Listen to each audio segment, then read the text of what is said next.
Bruce used a radio mic, and in those days there were only there were 2 or 3 bad radio mics, and the best one was made by Sony, and they brought their 2 Sony microphones over with them to play in the UK, and then they weren't allowed to use them because they were on the wrong frequency. I don't know if there was interference or what. Anyway, for Birmingham they went over to a cable mic, and in those days when you had a cable mic you had a really long mic cable, and you had people called cable pages who would feed the cable out and bring it back in.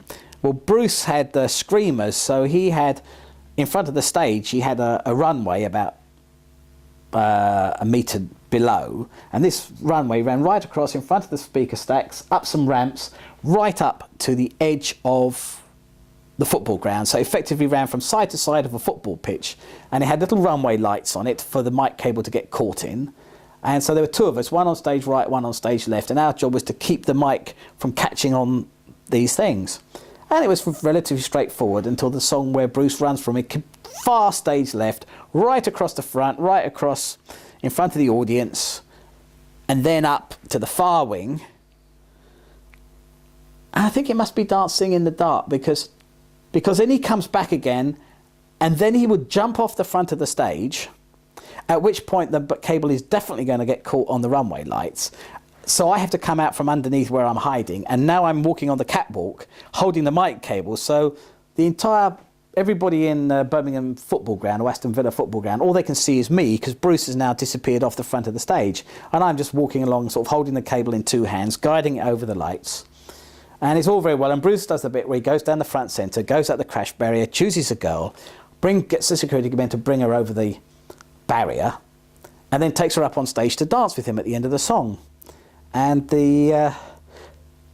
all the rest of the tour, Bruce had a radio mic, and when it came to the bit where he had to leap manfully on stage, he'd just tuck it in the front of his jeans and come up.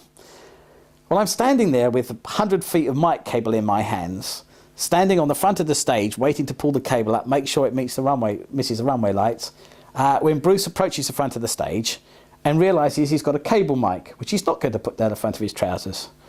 And I'm standing there as I see him look up at me and throw the microphone to me.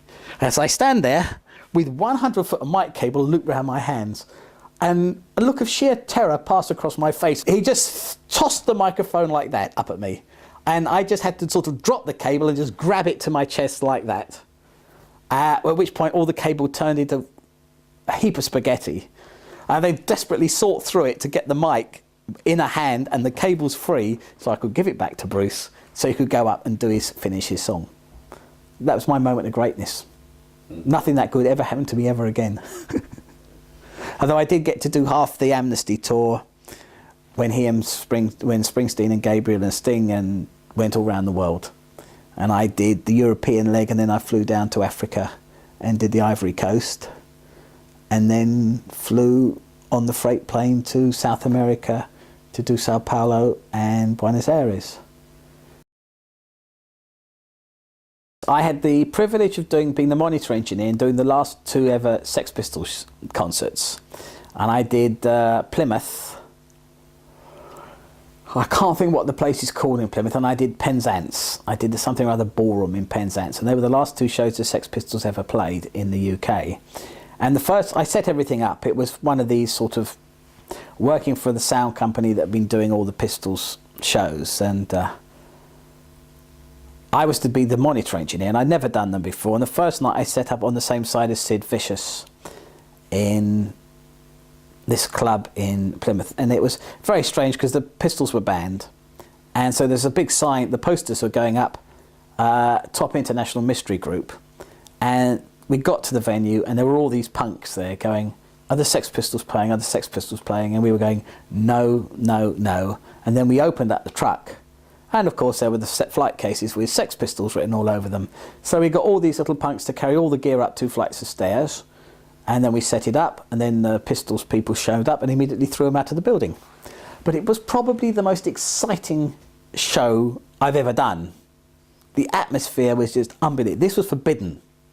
Even Springsteen playing to 80,000 people, which was pretty impressive, was not as much fun, really, as the Sex Pistols. Although the clouds of spit and snot coming in, I hadn't realised what it was going to be like. and I'm suddenly grabbing towels. It's just coming all over the monitor desk. I've got towels, coats, whatever I can to protect the desk, and I'm physically moving it further and further and further and further and further away from Vicious, because he was the target at which most of it seemed to be aimed. And the following night, I set it up on the other side of the stage.